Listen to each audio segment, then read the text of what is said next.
y hoy te voy a demostrar por qué. Pero antes de entrar en materia, déjame contarte algo que me pasó hace como 2 meses. Estaba yo confesando un sábado por la tarde, ya sabes, el típico sábado en el que todo el mundo se acuerda que existe Dios porque mañana es domingo y hay que ir a misa. Se abre el confesionario y entra una señora.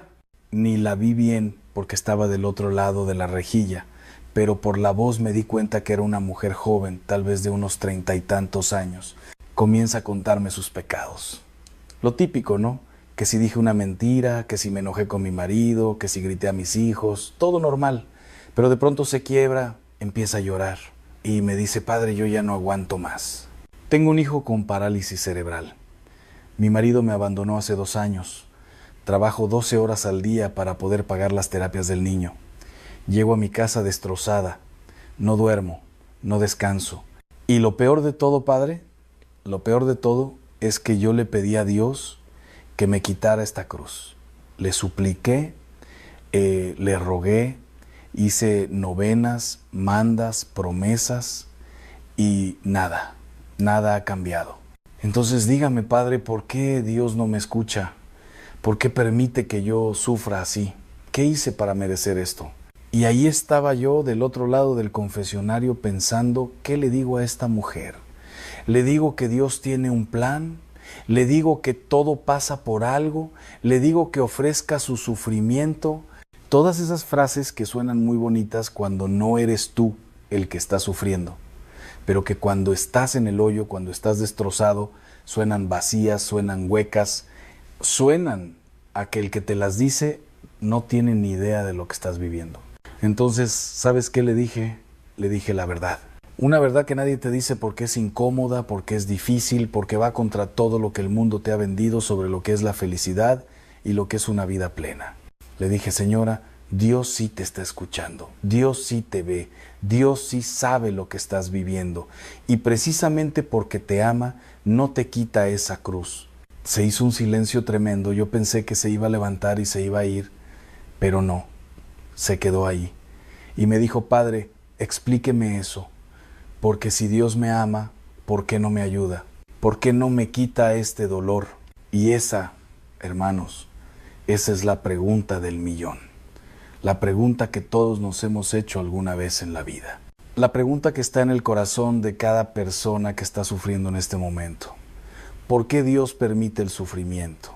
¿Por qué un Dios que es amor, que es bueno, que es todopoderoso, permite que suframos? Permite que haya enfermedades, permite que haya tragedias, permite que haya dolor. Y hoy te voy a dar la respuesta. Pero te advierto, no te va a gustar, porque la respuesta no es cómoda, no es bonita, no es lo que quieres escuchar, pero es la verdad. Y como dijo Jesús, la verdad os hará libres. Aunque primero te va a molestar, te va a incomodar, te va a hacer cuestionarte muchas cosas. Mira, lo primero que tenemos que entender es que vivimos en una cultura que nos ha vendido una mentira gigantesca. Una mentira tan grande, tan gorda, tan repetida que ya nos la creemos como si fuera un dogma de fe. ¿Cuál es esa mentira? Que el objetivo de la vida es ser feliz. Que el objetivo de la vida es no sufrir. Que tú tienes derecho a una vida sin dolor, sin cruz, sin sufrimiento. Y eso, hermanos, es una mentira del tamaño de una catedral. ¿Sabes de dónde viene esa mentira? Del hedonismo, del materialismo, del relativismo, de todas esas corrientes de pensamiento que desde hace 50, 60 años nos han bombardeado con la idea de que la vida es placer, de que la vida es comodidad, de que la vida es quitarte todo lo que te molesta, todo lo que te incomoda, todo lo que te hace sufrir. Por eso tenemos preservativos, anticoncepción, aborto, eutanasia, divorcio express, todo lo que sea quitarte la cruz. No queremos sufrir, queremos una vida fácil, cómoda, placentera. Y entonces cuando llega el sufrimiento, cuando llega la enfermedad, cuando llega la tragedia, nos preguntamos: ¿por qué a mí? ¿Qué hice yo para merecer esto? Como si el sufrimiento fuera un castigo, como si fuera algo anormal, como si no fuera parte de la vida. Déjame decirte algo, el sufrimiento es normal, el sufrimiento es parte de la condición humana.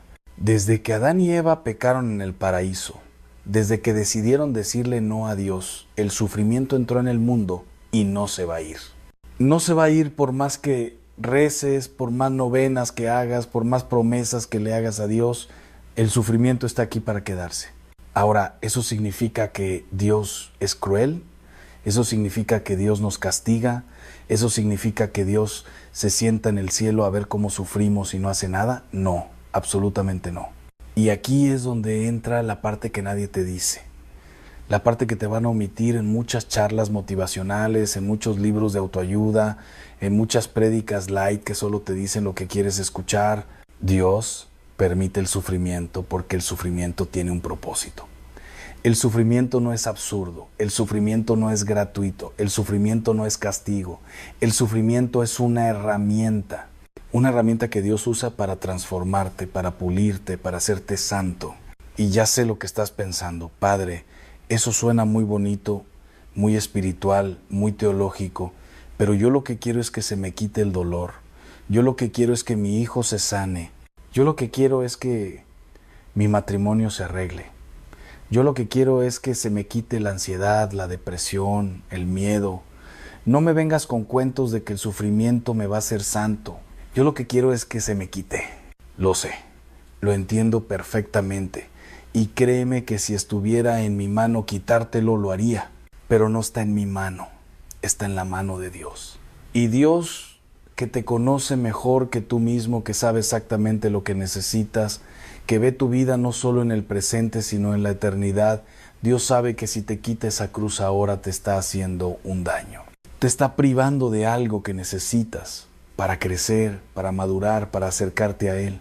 Déjame ponerte un ejemplo. Imagínate que tienes un hijo que amas con todo tu corazón, y ese hijo necesita una operación dolorosa, una operación que le va a causar sufrimiento durante semanas, tal vez meses, pero esa operación le va a salvar la vida. ¿Qué haces? ¿Le quitas a tu hijo ese sufrimiento? ¿No lo operas para que no sufra? No, precisamente porque amas a tu hijo, porque quieres lo mejor para él, lo llevas a esa operación, aunque sepas que va a sufrir, aunque sepas que va a doler, porque sabes que ese sufrimiento temporal es necesario para su bien mayor. Pues así es Dios con nosotros. Dios no nos quita el sufrimiento porque sabe que ese sufrimiento es la operación que necesitamos. Es la herramienta que va a usar para sanarnos, para transformarnos, para hacernos mejores personas, no para fastidiarnos, no para castigarnos, sino para salvarnos. Y esto no me lo estoy inventando yo. Esto está en la Biblia, está en el Evangelio.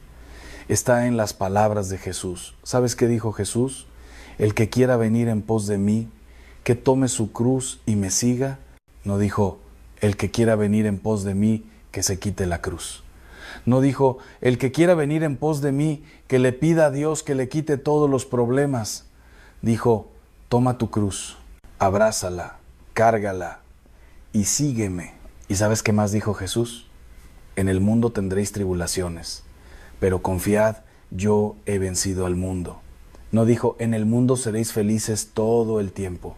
No dijo, en el mundo no van a tener problemas. Dijo, van a tener tribulaciones, van a sufrir. Pero no se preocupen, yo ya vencí, yo ya pasé por eso. Yo sé lo que es sufrir. Y si se aferran a mí, van a poder soportarlo. Hermanos, ¿se dan cuenta? Jesús nunca nos prometió una vida sin sufrimiento. Jesús nunca nos dijo que si lo seguíamos todo iba a ser color de rosa. Al contrario, nos dijo que íbamos a sufrir, pero nos prometió que no íbamos a estar solos. Nos prometió que Él iba a estar con nosotros. Nos prometió que ese sufrimiento no iba a ser en vano. Y aquí es donde quiero que prestes mucha atención, porque voy a decirte algo que es la clave de todo. El sufrimiento en sí mismo no tiene valor. Sufrir por sufrir no te hace santo. Sufrir por sufrir no te acerca a Dios. Lo que le da valor al sufrimiento es cómo lo vives, es qué haces con él. Es si lo unes al sufrimiento de Cristo o si lo vives solo, amargado, resentido, preguntándote ¿por qué a mí? Déjame explicarte esto con una imagen muy clara. El Viernes Santo, en el Monte Calvario, había 3 cruces, 3 hombres crucificados. los tres sufriendo exactamente el mismo dolor físico. Los tres clavados, los tres agonizando, los tres muriendo, pero solo uno se salvó, solo uno entró al paraíso ese mismo día. ¿Por qué? Porque ese hombre, el buen ladrón, no se quedó en su dolor, no se quedó maldiciendo su suerte, no se quedó preguntándose por qué a mí.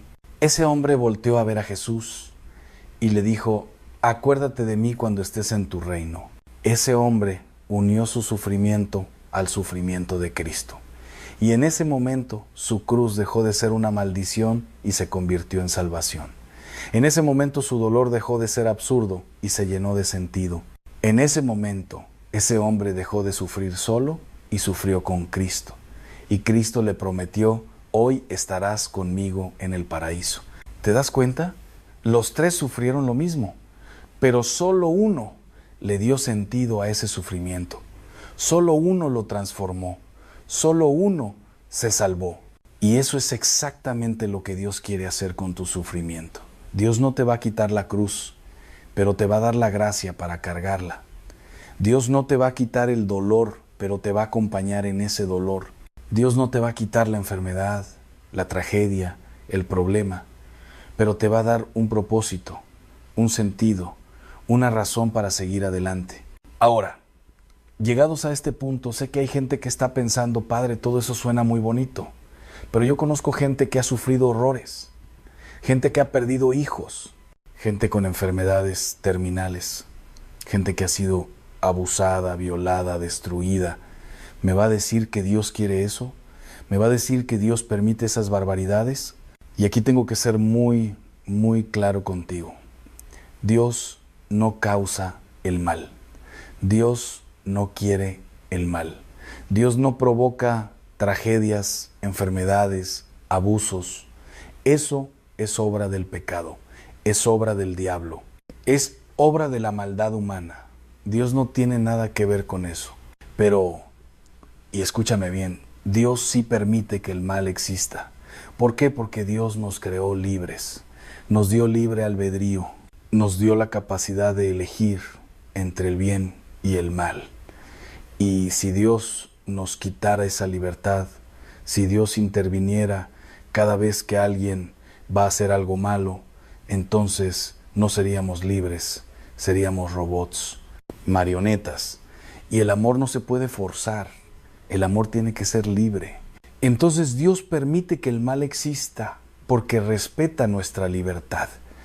Pero, y esto es importantísimo, Dios no deja que ese mal tenga la última palabra. Dios no deja que el mal te destruya. Dios puede sacar bien del mal. Dios puede transformar lo más horrible en algo hermoso. Dios puede tomar tu peor tragedia y convertirla en tu mayor testimonio. ¿Sabes cuántos santos hay que fueron personas destrozadas por el sufrimiento? Santa Mónica, que lloró durante años por su hijo Agustín, que era un mujeriego, un borracho, un perdido. Y Dios no le quitó ese sufrimiento, pero usó ese sufrimiento para convertir a Agustín. Y Agustín se convirtió en uno de los más grandes santos de la historia de la Iglesia. Santa Teresita del Niño Jesús, que murió de tuberculosis a los 24 años, una enfermedad horrible, dolorosa, agónica, y Dios no la sanó, pero usó ese sufrimiento para hacerla santa, para que su vida fuera un testimonio de amor, de confianza, de abandono en Dios. San Maximiliano Kolbe, que murió en Auschwitz, asesinado por los nazis, una muerte horrible, injusta, cruel, y Dios no lo salvó. Pero usó ese sufrimiento para que Maximiliano diera su vida por otro prisionero. Y ese acto de amor en medio del horror se convirtió en uno de los testimonios más poderosos del siglo XX. ¿Te das cuenta? Dios no causa el mal, pero puede sacar bien del mal, puede transformarlo, puede usarlo para sus propósitos, puede hacer que tu peor momento se convierta en tu mayor bendición. Ahora, sé que hay otra pregunta dando vueltas en tu cabeza. Padre, si todo esto es cierto, si el sufrimiento tiene un propósito, ¿Por qué hay tanto sufrimiento injusto? ¿Por qué hay niños que nacen enfermos? ¿Por qué hay gente buena que sufre y gente mala que vive feliz? ¿Dónde está la justicia de Dios? Y aquí es donde tengo que ser brutalmente honesto contigo. No lo sé. No tengo todas las respuestas. Hay sufrimientos que son un misterio. Hay tragedias que no tienen explicación. Hay dolores que no podemos entender con nuestra mente humana. Pero te voy a decir algo que sí sé. Sé que Dios no está allá arriba en el cielo viendo tu sufrimiento como si fuera una película. Dios no es un espectador. Dios bajó, se hizo hombre, se hizo carne y sufrió. Sufrió como tú, sufrió como yo. Fue traicionado, abandonado, golpeado, escupido, humillado, torturado, asesinado. Jesús sabe lo que es sufrir. Jesús conoce el dolor. Jesús pasó por lo peor que un ser humano puede pasar y lo hizo por ti, lo hizo por mí. Lo hizo para que nunca, nunca, nunca pudiéramos decir que Dios no nos entiende, que Dios no sabe lo que estamos viviendo. Cuando estés en el hospital, cuando estés en tu cama llorando, cuando estés destrozado, recuerda que Jesús también estuvo ahí. Jesús también lloró. Jesús también sintió miedo en el huerto de los olivos. Jesús también se sintió abandonado en la cruz. Y si Jesús pasó por eso, si Dios mismo pasó por eso, entonces tu sufrimiento tiene un valor infinito. Porque cuando tú unes tu sufrimiento al sufrimiento de Cristo, cuando tú ofreces tu cruz junto con la cruz de Cristo, estás participando en la redención del mundo. Estás colaborando con Dios en la salvación de las almas. Estás haciendo algo que tiene repercusiones eternas. San Pablo lo dice clarísimo en la carta a los Colosenses. Dice, completo en mi carne lo que falta a los padecimientos de Cristo. ¿Qué significa eso? ¿Que a Cristo le faltó sufrir? No, Cristo sufrió todo. Cristo pagó todo. Pero Cristo nos invita a participar, nos invita a unirnos, nos invita a que nuestro sufrimiento tenga el mismo valor que el suyo.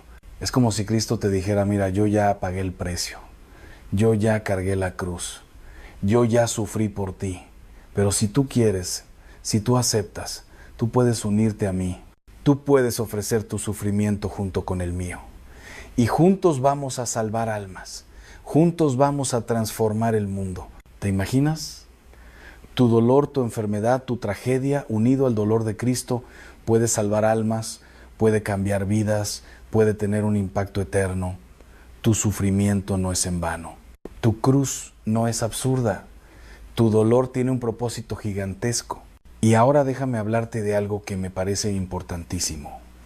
Porque hasta ahora hemos hablado del sufrimiento grande, el sufrimiento de la enfermedad terminal, el sufrimiento de la tragedia, el sufrimiento de la pérdida. Pero hay otro tipo de sufrimiento, un sufrimiento que tal vez no es tan dramático, pero que es igual de real, igual de doloroso, igual de transformador. Estoy hablando del sufrimiento cotidiano, del sufrimiento de levantarte todos los días a un trabajo que odias, del sufrimiento de cuidar a tus hijos cuando estás agotado, del sufrimiento de aguantar a un marido insoportable o a una esposa que te hace la vida imposible, del sufrimiento de la rutina, del cansancio, del aburrimiento, de la mediocridad. Ese sufrimiento también cuenta, ese sufrimiento también tiene valor, ese sufrimiento también lo puedes ofrecer. Y te voy a decir algo más, a veces ese sufrimiento es más difícil que el sufrimiento grande, porque el sufrimiento grande te hace héroe, te hace mártir, todo el mundo te admira, todo el mundo reza por ti, pero el sufrimiento pequeño, el sufrimiento cotidiano, ese nadie lo ve, ese nadie lo aplaude, ese nadie lo reconoce, pero Dios sí lo ve, Dios sí lo valora, Dios sí lo cuenta. Y muchas veces son esos pequeños sufrimientos diarios, ofrecidos con amor, los que te hacen santo. No las grandes tragedias, sino las pequeñas cruces de cada día. Santa Teresita del Niño Jesús lo llamaba el caminito, el camino de las cosas pequeñas. Hacer todo con amor, ofrecer todo con amor, hasta lo más insignificante, hasta lo más aburrido, hasta lo más tedioso. Todo puede ser una ofrenda, todo puede tener valor eterno. Entonces, hermano, hermana, te pregunto, ¿qué cruz estás cargando en este momento? ¿Qué sufrimiento estás viviendo? ¿Es una enfermedad? ¿Es un matrimonio roto? ¿Es un hijo rebelde? ¿Es una depresión? ¿Es ansiedad? ¿Es soledad? ¿Es simplemente el cansancio de la vida? Sea lo que sea, no lo desperdicies. No lo vivas solo. No te quedes ahí preguntándote por qué a mí. Voltea a ver a Jesús. Mira la cruz.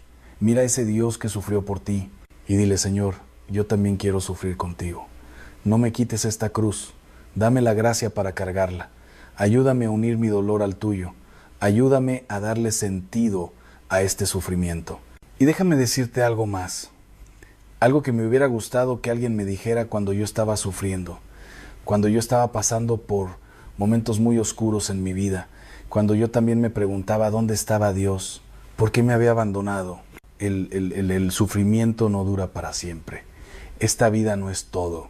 Este mundo no es tu hogar. Tú fuiste creado para la eternidad. Tú fuiste creado para el cielo.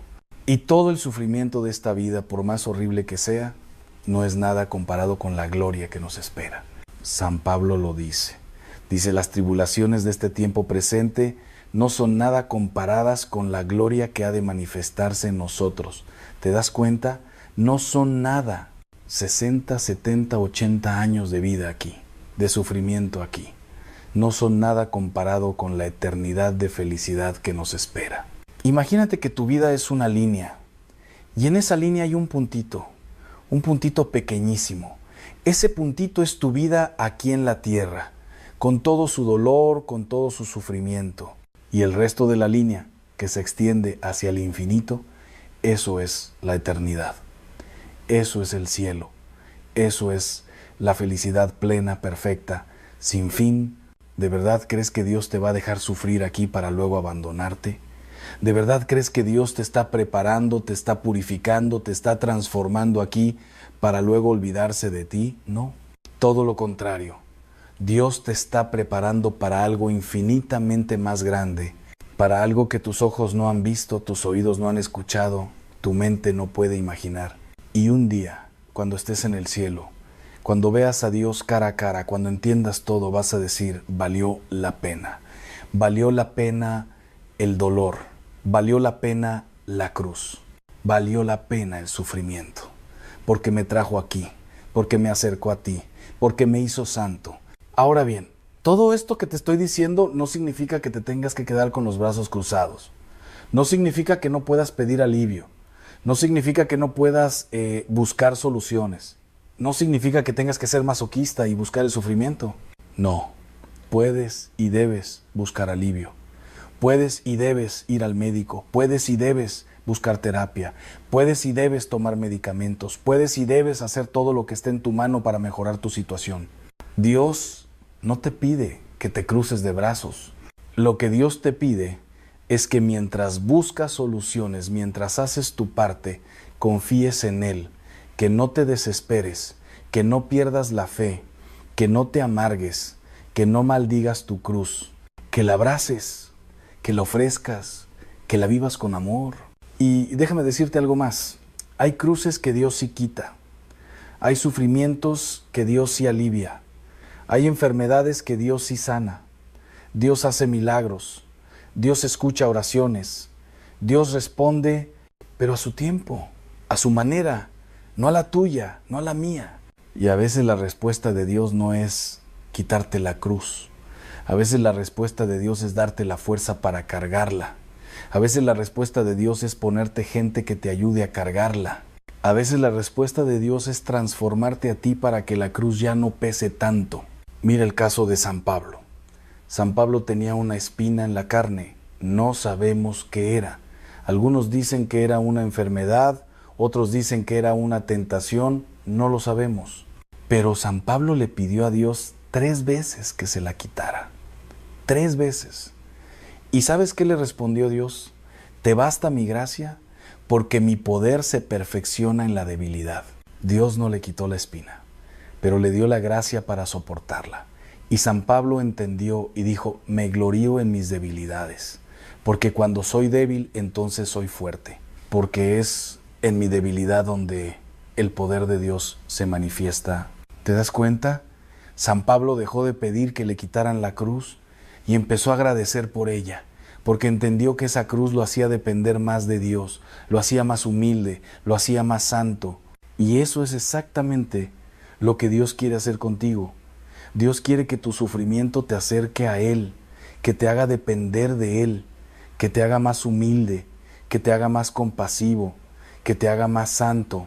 Porque hermanos, y esto es durísimo de aceptar, pero es la verdad, cuando todo va bien, cuando no hay problemas, cuando no hay sufrimiento, es cuando más nos alejamos de Dios. Es cuando nos volvemos soberbios. Es cuando pensamos que no lo necesitamos. Es cuando nos creemos autosuficientes. Pero cuando llega el sufrimiento, cuando llega la cruz, cuando todo se derrumba, ahí es cuando corremos a Dios. Ahí es cuando nos arrodillamos. Ahí es cuando oramos de verdad. Ahí es cuando decimos, Señor, te necesito, no puedo solo, ayúdame. Y Dios nos dice, por fin te diste cuenta, por fin entendiste que me necesitas, por fin dejaste tu soberbia, por fin te hiciste pequeño, y ahora sí puedo trabajar en ti, ahora sí puedo transformarte, ahora sí puedo llenarte de mi gracia. Entonces, ¿ves? El sufrimiento no es un castigo, el sufrimiento es una bendición disfrazada, es una gracia disfrazada, es el camino que Dios usa para llevarte a la santidad. Y ahora déjame darte 3 claves prácticas, 3 cosas que puedes hacer hoy mismo para transformar tu sufrimiento, para darle sentido a tu cruz, para vivir tu dolor de una manera que te acerque a Dios y no te aleje de Él. Primera clave, ofrécelo. Cada mañana cuando te levantes, antes de hacer cualquier otra cosa, ofrécele a Dios tu día. Y dentro de ese ofrecimiento, ofrécele específicamente tu cruz, tu dolor, tu sufrimiento. Dile, Señor, hoy voy a sufrir, hoy voy a tener dolor, hoy voy a estar cansado, hoy voy a cargar mi cruz, pero no quiero hacerlo solo, quiero hacerlo contigo. Te ofrezco este dolor, te ofrezco este sufrimiento, que no sea en vano. Úsalo para salvar almas, úsalo para tu gloria. Y luego, durante el día, cada vez que sientas el dolor, cada vez que la cruz pese, di una oración cortita. Señor, por ti, Señor, contigo, Señor, en unión con tu cruz. No hace falta que sea una oración larga, con eso basta. Pero marca una diferencia gigantesca, porque transforma tu sufrimiento, lo convierte en oración, lo convierte en ofrenda. Segunda clave, busca el rostro de Cristo en tu sufrimiento. Cuando estés sufriendo, cuando estés en tu peor momento, cierra los ojos y visualiza a Jesús en la cruz. Mírale el rostro, mira sus heridas, mira su sangre, mira su dolor. Y date cuenta de que Él pasó por eso, Él sufrió eso, Él cargó eso por ti, para que nunca estuvieras solo en tu dolor. Y luego dile, Jesús, gracias, gracias por haber sufrido por mí, gracias por haberme mostrado el camino, gracias por acompañarme en este dolor, ayúdame a cargar mi cruz como tú cargaste la tuya, con amor, con esperanza, con fe. Tercera clave, no lo vivas solo, busca ayuda, busca compañía, busca apoyo. Dios no quiere que cargues tu cruz solo. Dios pone gente en tu vida para ayudarte, para acompañarte, para sostenerte cuando no puedas más.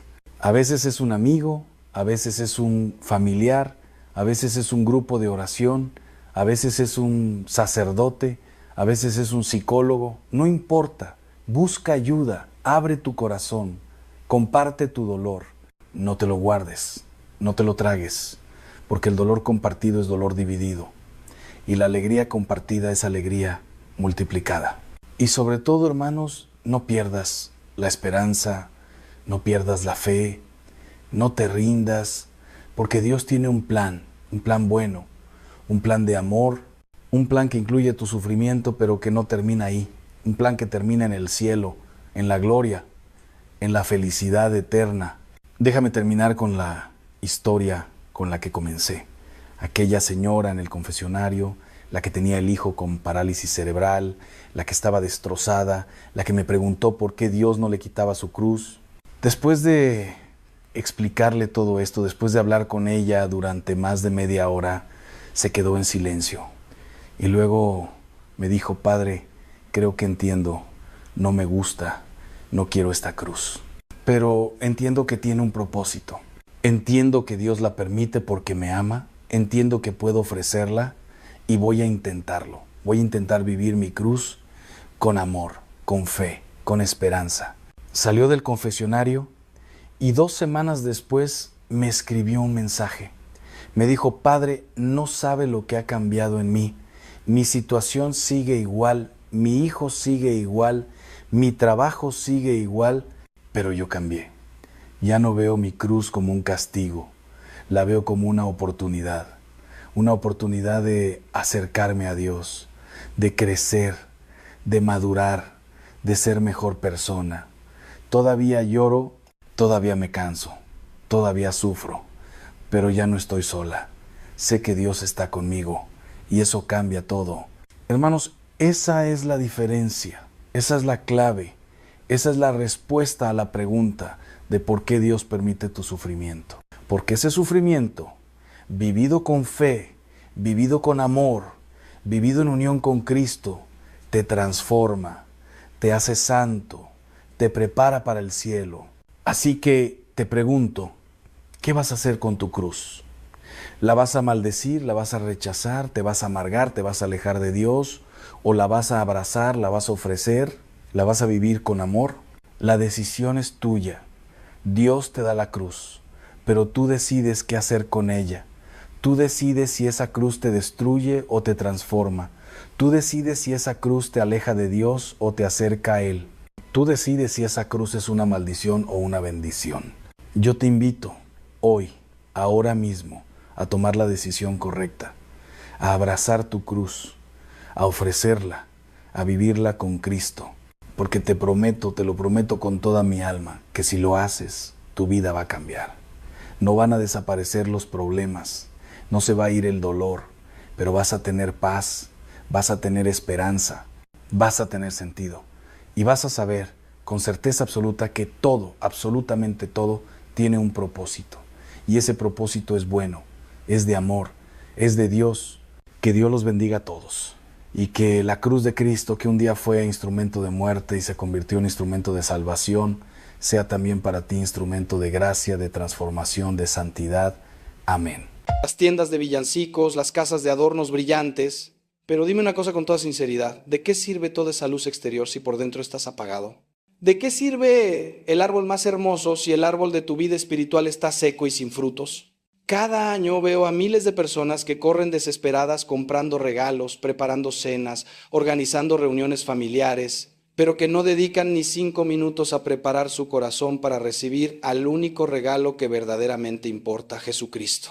Y luego me encuentro con ellos en enero, más vacíos que antes, más tristes, más perdidos, porque llenaron todo menos su alma, porque adornaron todo menos su interior, porque celebraron todo menos su fe. Y yo les pregunto, y te pregunto a ti ahora, ¿vas a permitir que esta Navidad sea una más de esas Navidades huecas?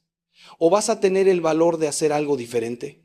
Déjame decirte algo que he aprendido en mis muchos años como sacerdote, después de haber escuchado miles de confesiones, después de haber secado incontables lágrimas, después de haber acompañado a tantas almas en su camino de regreso a Dios. El pecado no es solamente una ofensa a Dios, aunque lo es. El pecado es ante todo una herida que tú te infliges a ti mismo.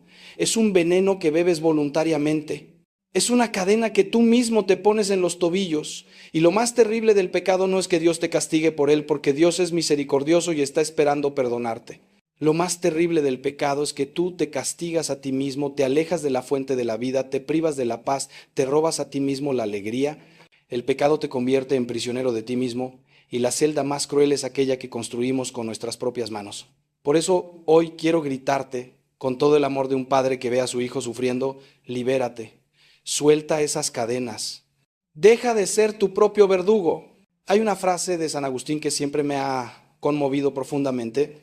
y que quiero compartir contigo porque creo que describe perfectamente lo que muchos de ustedes están sintiendo en este momento. Dice así: tarde te amé, hermosura tan antigua y tan nueva, tarde te amé. Y tú estabas dentro de mí y yo afuera, y así por fuera te buscaba. ¿Comprendes la tragedia de estas palabras? Andamos buscando la felicidad en 1000 lugares equivocados, cuando la felicidad está esperándonos en el único lugar donde realmente existe, en el encuentro con Dios, en la paz de un alma reconciliada, en la libertad de quien ha sido perdonado. Y mientras tanto, Dios está dentro de ti, golpeando suavemente la puerta de tu corazón, esperando que le abras, esperando que le permitas entrar y limpiar todo lo que está sucio, sanar todo lo que está herido, iluminar todo lo que está oscuro. Pero tú sigues corriendo hacia afuera, buscando en los placeres, en las distracciones, en las adicciones, en las relaciones tóxicas, lo que solo Él puede darte. Esta noche, en este momento exacto en que me estás escuchando, quiero que sepas que no es casualidad que estés aquí. No es casualidad que de entre millones de videos en internet tus ojos se hayan detenido en este. No es casualidad que en medio de tu ocupación, de tus problemas, de tus distracciones, algo te haya impulsado a darle play a este mensaje. Es el Espíritu Santo quien te ha traído hasta aquí, porque Dios tiene un mensaje específico para ti, un mensaje que puede cambiar el rumbo de tu vida si tienes el valor de escucharlo hasta el final. Y ese mensaje es simple pero poderoso. Todavía hay tiempo, todavía puedes cambiar, todavía puedes ser perdonado, todavía puedes llegar limpio a la Navidad, todavía puedes volver a casa, como el hijo pródigo, y encontrar a tu Padre esperándote con los brazos abiertos. Pero tienes que tomar una decisión ahora, no mañana, no el próximo año, ahora, porque cada día que pasa con el pecado en tu alma es un día menos de paz, un día menos de alegría, un día menos de vida verdadera. Quiero llevarte en este recorrido espiritual a un lugar profundo de tu interior, ese lugar donde guardas las cosas que no quieres que nadie vea. Todos tenemos ese rincón oscuro en el alma, ese sótano donde arrojamos las culpas, los errores, las vergüenzas, pensando que si no las miramos y no hablamos de ellas, van a desaparecer solas. Pero déjame decirte algo con toda la experiencia de quien ha caminado junto a miles de almas. Lo que escondes en la oscuridad no desaparece, crece, como un tumor maligno que se alimenta del silencio y la negación, como un moho que se extiende en la humedad y las sombras. Ese pecado que cometiste hace años y que nunca confesaste, ese resentimiento que alimentas cada día contra alguien que te hirió, esa adicción secreta que crees que tienes bajo control, esa mentira sobre la que construiste toda una vida, ese rencor que carcome tu corazón como un ácido. Todo eso que has escondido está destruyéndote lentamente, silenciosamente, pero de manera inexorable. ¿Sabes qué es lo que más me parte el corazón como sacerdote? Ver a personas que vienen a misa cada domingo, que rezan el rosario, que comulgan, pero que llevan años sin hacer una confesión verdadera, profunda, sin evasivas. Personas que se han acostumbrado a vivir en un estado de mediocridad espiritual, de tibieza, de autojustificación constante. Personas que han normalizado ciertos pecados, que se han convencido a sí mismas de que no es para tanto, de que Dios entiende, de que todos lo hacen. Y sí, Dios entiende.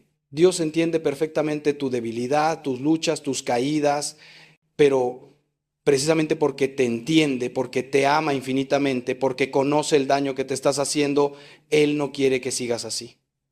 No quiere que te conformes con una vida espiritual mediocre. No quiere que te resignes a esa pesadez del alma. No quiere que sigas dando vueltas en el mismo círculo vicioso de pecado, culpa superficial y recaída. Él quiere más para ti. Él quiere todo para ti. Él quiere tu libertad completa, tu alegría plena, tu paz profunda. En el Evangelio de Juan capítulo 8 encontramos ese pasaje maravilloso de la mujer adúltera, ¿lo recuerdas? Los fariseos, esos especialistas en juzgar a los demás mientras escondían sus propios pecados, llevan ante Jesús a esta mujer sorprendida en adulterio. La arrojan literalmente a los pies del Señor con piedras en sus manos, sedientos de sangre, ávidos de condenar. Y le preguntan a Jesús qué hacer con ella, porque la ley de Moisés mandaba apedrearla. Era una trampa, por supuesto. Si Jesús decía que la apedrearan, quedaría como un juez cruel. Si decía que la liberaran, lo acusarían de ir contra la ley. Pero Jesús, con esa sabiduría divina que desarma todas nuestras trampas, se agacha y comienza a escribir en la tierra. Y luego pronuncia esas palabras que han resonado durante 2000 años. El que esté libre de pecado, que tire la primera piedra. Uno a uno, comenzando por los más viejos, todos se van retirando. Porque todos, absolutamente todos, llevamos piedras en las manos y pecados en el alma. Pero lo más hermoso de esta escena no es que los acusadores se retiren avergonzados. Lo más hermoso viene después, cuando Jesús se queda a solas con la mujer. Él le pregunta: mujer, ¿dónde están los que te acusaban? ¿Nadie te ha condenado? Y ella responde: nadie, Señor. Y entonces Jesús pronuncia esas palabras que son el corazón mismo del Evangelio, palabras que quiero que penetren hasta lo más profundo de tu ser. Tampoco yo te condeno, vete y no peques más. Escucha bien esto, hermano, hermana. Jesús no dice: bueno, lo que hiciste no fue tan grave, no minimiza el pecado, pero tampoco condena a la pecadora. Lo que hace es liberarla, la perdona completamente, sin condiciones, sin restricciones, sin hacerla pagar primero, y luego le da un mandato y una posibilidad: no peques más, no te quedes en ese pecado, no vuelvas a esa vida, no sigas destruyéndote. Ahora eres libre, ahora puedes comenzar de nuevo, ahora puedes vivir de otra manera. Este es el mismo Jesús que te está hablando a ti en este momento. No te condena, no te rechaza, no te dice que eres un caso perdido. No importa cuán grave sea tu pecado, cuántas veces hayas caído, cuánto tiempo lleves alejado de él. Jesús no ha venido a condenar al mundo, sino a salvarlo. Jesús no ha venido a aplastar al débil, sino a levantarlo. Jesús no ha venido a frotarte en la cara tus errores, sino a limpiarte con su sangre preciosa derramada en la cruz. Pero escucha bien, para que Jesús pueda perdonarte, para que pueda sanarte, para que pueda liberarte, necesita que tú des un paso pequeño pero decisivo, un paso que se llama arrepentimiento. Un paso que se llama confesión, un paso que se llama humildad, de reconocer: sí pequé, sí me equivoqué, sí necesito perdón, sí necesito ayuda, sí no puedo solo. Y cuando das ese paso, aunque sea temblando, aunque sea llorando, aunque sea con miedo y vergüenza, descubres algo maravilloso: que Dios ya había dado 1000 pasos hacia ti, que ya estaba esperándote con los brazos abiertos, que ya había preparado tu perdón desde toda la eternidad.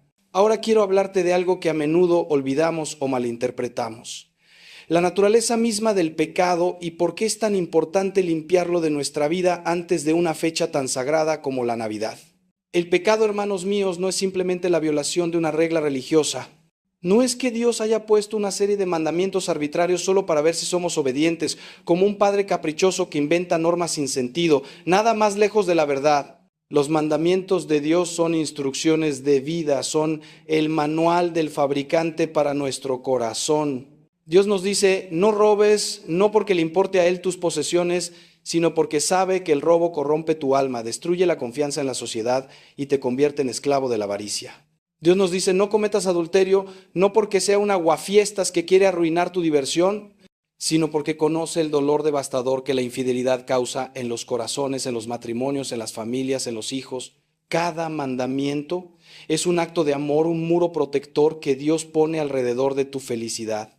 Cuando pecas, no hieres principalmente a Dios, aunque sí lo ofendes. Dios es infinito, perfecto, completo en sí mismo. Tu pecado no puede disminuirlo ni herirlo en el sentido en que nosotros somos heridos, pero te hiere a ti. Te aparta de la fuente de vida, te desconecta del amor, te saca de la corriente de gracia que fluye constantemente desde el corazón de Dios.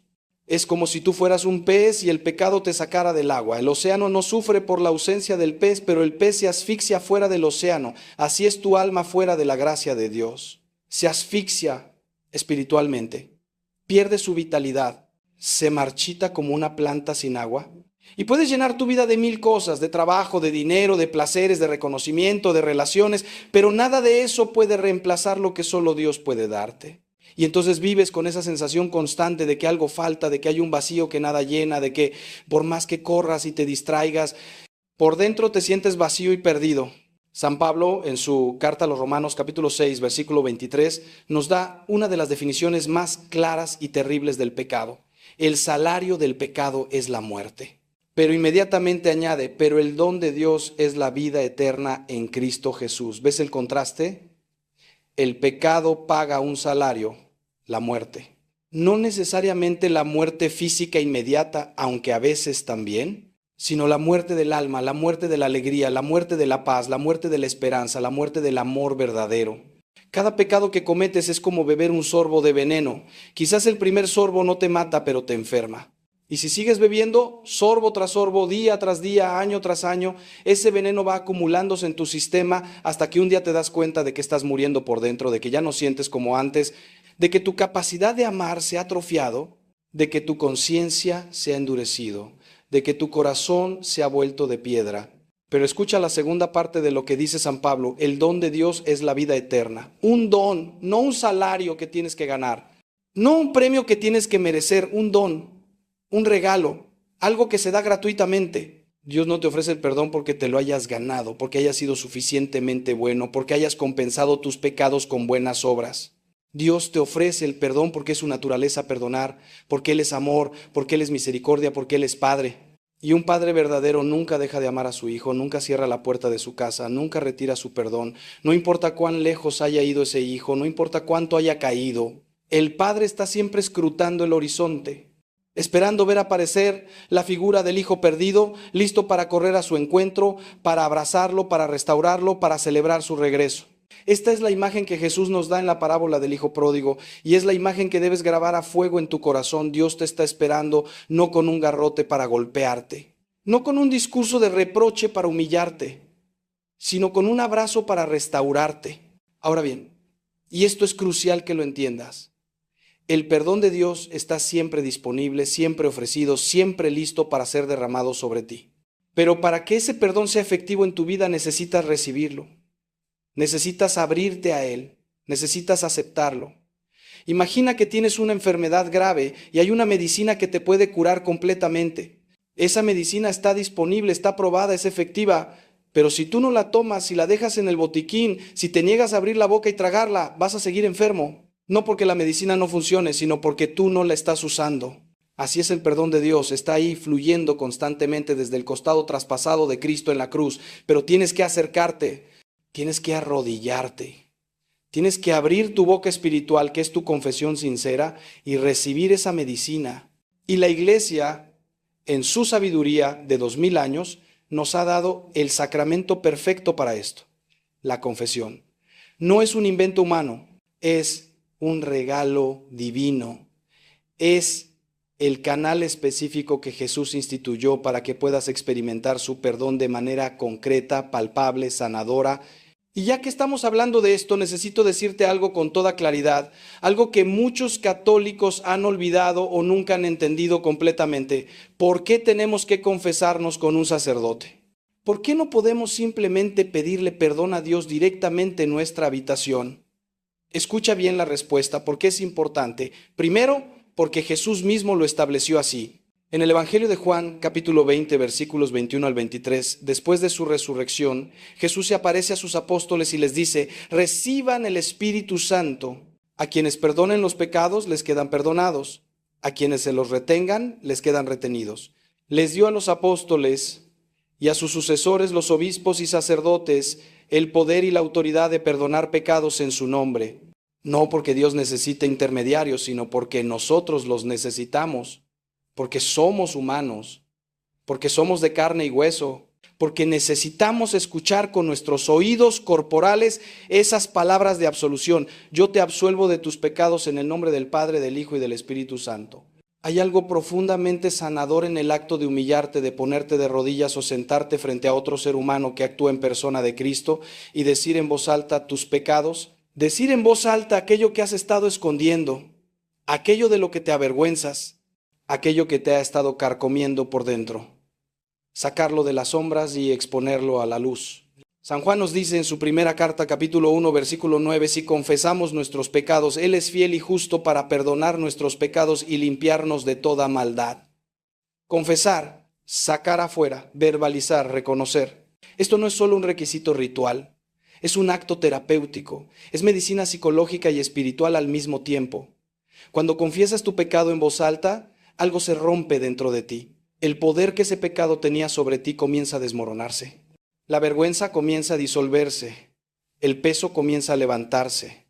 Y cuando escuchas al sacerdote decirte yo te absuelvo, Cuando sientes su mano sobre tu cabeza mientras pronuncia esas palabras de perdón, algo cambia en tu alma. Dios te toca, Dios te limpia, Dios te restaura. Además, el sacerdote en la confesión no está ahí solo para perdonarte, está ahí para aconsejarte, para orientarte, para ayudarte a entender las raíces de tu pecado, para darte herramientas concretas para evitar caer de nuevo, para señalarte los patrones destructivos que quizás no puedes ver por ti mismo, para rezar contigo y por ti, para ser testigo de tu arrepentimiento y de tu deseo de cambio, para acompañarte en tu camino de conversión. Y sí, también para asignarte una penitencia, no como un castigo, sino como un acto de reparación, como una manera concreta de mostrar tu arrepentimiento y de comenzar a sanar el daño causado por tu pecado. La penitencia es medicinal, no punitiva. Es como el ejercicio que el fisioterapeuta te da después de una lesión. No te lo da para castigarte, sino para que recuperes la fuerza, la movilidad, la salud. Así es la penitencia sacramental. Te ayuda a recuperar tu salud espiritual. Entonces, ¿qué te impide confesarte? ¿Qué excusas has estado usando? ¿Es la vergüenza? Hermano, el sacerdote ha escuchado de todo. No hay nada que puedas decir que lo vaya a escandalizar o sorprender. Y además, está bajo secreto de confesión absolutamente inviolable. Preferiría morir antes que revelar lo que escucha en el confesionario. Tu secreto está absolutamente seguro. ¿Es el orgullo? ¿No quieres reconocer ante otro ser humano que has fallado, que no eres perfecto, que necesitas ayuda? Entonces ese orgullo es precisamente la raíz de muchos de tus pecados y es lo primero que necesitas confesar. El orgullo es el pecado de Satanás, el pecado que causó la caída de los ángeles, el pecado que nos separa de Dios más que cualquier otro porque nos impide reconocer que necesitamos a Dios. ¿Es que piensas que tus pecados son demasiado graves para ser perdonados? Entonces estás subestimando el poder de la sangre de Cristo. Estás diciendo que tu pecado es más grande que la misericordia de Dios. Y eso, hermano, es una mentira del demonio. No hay pecado que la sangre de Cristo no pueda lavar. No hay mancha que su gracia no pueda limpiar. No hay caída de la que su mano no pueda levantarte. Escúchame bien. Si estás escuchando estas palabras y hace años que no te confiesas, si llevas meses o incluso días con un pecado grave en tu alma y has estado posponiendo la confesión, si has estado comulgando en estado de pecado mortal porque no quieres pasar por el confesionario, necesito decirte algo con toda la seriedad y el amor de que soy capaz. Cada día que pasas sin confesarte es un día que pasas alejado de la gracia de Dios. Es un día que vives en oscuridad cuando podrías estar en luz. Es un día que desperdicias cuando podrías estar viviendo en plenitud. Y sí, Dios no lo quiera. Te ocurriera algo y murieras en este estado, enfrentarías tu juicio sin estar preparado, sin estar limpio, sin estar en gracia. No te estoy diciendo esto para asustarte con un Dios vengativo. Te lo digo porque te amo lo suficiente como para decirte la verdad. Y la verdad es que el pecado mortal no confesado te separa de Dios, y morir separado de Dios es pensarla. No quiero ni pensarlo. No quiero que eso le pase a ninguna de las almas que Dios ha puesto en mi camino y Él te ha puesto en mi camino hoy en este momento a través de esta pantalla. Por eso te suplico, te ruego, te imploro con todo mi corazón de pastor, no dejes pasar un día más sin reconciliarte con Dios. Busca un confesionario, busca una iglesia, busca un sacerdote. Arrodíllate y di la verdad, toda la verdad, sin omisiones. Sin justificaciones, sin minimizaciones, di cuántas veces caíste en ese pecado, di las circunstancias, di lo que sea necesario para que tu confesión sea completa y válida. Y luego escucha esas palabras maravillosas de absolución y levántate como un hombre nuevo, como una mujer nueva. Porque eso es exactamente lo que eres cuando sales del confesionario, una nueva criatura. San Pablo lo dice en la segunda carta a los Corintios capítulo 5 versículo 17, si alguno está en Cristo es una nueva creación. Lo viejo ha pasado, ha llegado lo nuevo. Cada confesión bien hecha es como un nuevo bautismo, es como volver a nacer. Es como quitarte ropas viejas, sucias y malolientes y ponerte vestiduras nuevas, limpias, resplandecientes. Y ahora, déjame hacerte una pregunta que quiero que resuene en tu corazón. ¿Cómo quieres llegar a la Navidad? ¿Quieres llegar arrastrando cadenas de culpa y vergüenza? ¿Quieres arrodillarte ante el pesebre con el corazón sucio? ¿Quieres mirar al niño Jesús a los ojos sabiendo que llevas pecado sin confesar? ¿O quieres llegar libre, limpio, ligero, con el alma brillando como una estrella? La decisión es tuya. Dios te ha dado libre albedrío. Él no va a forzarte, no va a obligarte, pero te está llamando, te está invitando, te está esperando. Y esta Navidad puede ser diferente a todas las anteriores. Puede ser la Navidad en que finalmente experimentas la paz que sobrepasa todo entendimiento. Puede ser la Navidad en que recuperas la alegría que habías perdido. Puede ser la Navidad en que comienzas una vida nueva. Pero solo si tú decides dar ese paso, solo si tú decides limpiar tu alma antes de que llegue la fiesta, solo si tú decides recibir el perdón que Dios ya tiene preparado para ti desde toda la eternidad. Ahora quiero llevarte más profundo todavía en esta reflexión porque necesitamos entender no solo el qué y el por qué, sino también el cómo del arrepentimiento verdadero. Porque, hermanos míos, no todo arrepentimiento es igual. Hay un arrepentimiento superficial que es simplemente remordimiento, sentirse mal por haber sido descubierto o por las consecuencias negativas del pecado. Y hay un arrepentimiento profundo que es contrición, un dolor genuino por haber ofendido a Dios y dañado tu propia alma. Déjame explicarte la diferencia porque es absolutamente crucial. Judas sintió remordimiento después de traicionar a Jesús. La Biblia nos dice que devolvió las 30 monedas de plata y dijo: he pecado entregando sangre inocente. Sintió culpa, sintió vergüenza, sintió dolor. Pero ese dolor no lo llevó a arrepentirse verdaderamente y buscar perdón. Lo llevó a la desesperación y al suicidio. Pedro, por otro lado, también traicionó a Jesús, lo negó 3 veces, juró y perjuró que no lo conocía. Y cuando el gallo cantó y sus ojos se encontraron con los ojos de Jesús, Pedro salió y lloró amargamente. Pero su llanto no fue desesperación, fue contrición. Y ese llanto lo llevó después de la resurrección, a un encuentro con Jesús donde fue restaurado, perdonado y comisionado nuevamente como líder de la iglesia. ¿Cuál es la diferencia entre Judas y Pedro? Entre remordimiento y contrición. La diferencia es la esperanza. Judas perdió la esperanza, creyó que su pecado era imperdonable, se centró completamente en su culpa y olvidó la misericordia de Dios. Pedro, en cambio, aunque sintió un dolor profundo por su traición, no perdió la esperanza. Conocía el corazón de Jesús, sabía que Jesús era misericordioso, y aunque no sabía exactamente cómo, confiaba en que habría una manera de ser restaurado. Y esa esperanza lo mantuvo vivo, lo mantuvo esperando, hasta que Jesús resucitado vino a buscarlo y a perdonarlo. Esta es la clave, hermano, hermana, tu arrepentimiento debe estar lleno de esperanza.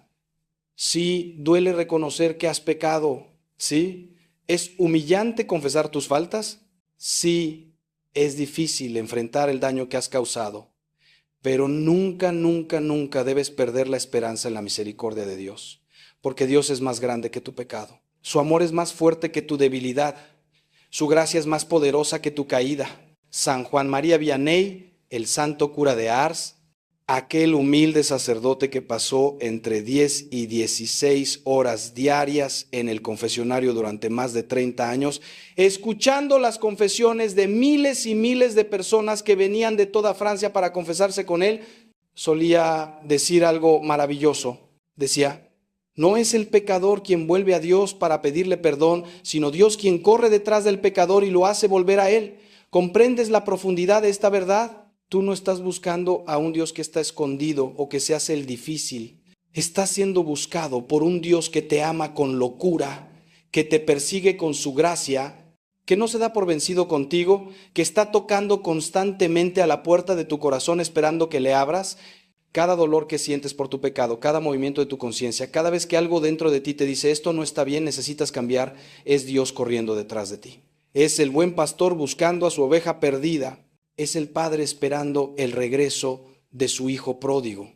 Pero para que el arrepentimiento sea verdadero, debe incluir varios elementos que quiero que grabes en tu mente y en tu corazón. Primero, reconocimiento. Tienes que reconocer que lo que hiciste es pecado, no un error, no una equivocación, no simplemente la forma en que soy, pecado, una ofensa contra Dios, contra ti mismo, contra los demás. Muchas personas no pueden arrepentirse verdaderamente porque ni siquiera reconocen que han pecado. Han racionalizado su comportamiento. Han encontrado 1000 justificaciones. Han comparado su pecado con pecados peores de otras personas y han concluido que ellos no están tan mal. O han adoptado la mentalidad del mundo que dice que no existe el pecado, que todo es relativo, que cada quien hace lo que quiere mientras no dañe a otros, como si pudieras pecar solo contra ti mismo sin que eso afectara a nadie más. Esta negación del pecado es mortal. Si no reconoces que estás enfermo, nunca buscarás medicina. Si no reconoces que estás perdido, nunca pedirás direcciones. Si no reconoces que has pecado, nunca buscarás perdón. Segundo elemento del arrepentimiento verdadero, contrición. Un dolor genuino por haber pecado. Y aquí hay dos niveles de contrición que la teología católica distingue. Está la contrición imperfecta o atrición, que es el dolor por haber pecado motivado principalmente por el miedo al castigo, a las consecuencias, al infierno. Este es un nivel básico de arrepentimiento y es válido. Es mejor que nada. Si lo único que te lleva a dejar de pecar es el miedo al infierno, bueno, al menos eso te está moviendo en la dirección correcta. Pero hay un nivel superior, la contrición perfecta, que es el dolor por haber pecado motivado por el amor a Dios. No te arrepientes porque temes el castigo, sino porque amas a quien has ofendido. No dejas de pecar porque tengas miedo de las consecuencias, sino porque no quieres lastimar a aquel que te ama infinitamente. Esta es la contrición más hermosa, más pura, más poderosa. Y esta contrición, cuando es verdadera, tiene un efecto inmediato, perdona los pecados, incluso antes de la confesión sacramental, aunque sigue siendo necesario confesarlos lo antes posible. Tercer elemento del arrepentimiento verdadero, propósito de enmienda. No basta con sentirse mal por lo que hiciste. Tienes que tener la firme intención de no volver a hacerlo. Tienes que tomar decisiones concretas para evitar las ocasiones de pecado. Si tu pecado es la pornografía, tienes que poner filtros en tus dispositivos, tienes que evitar estar solo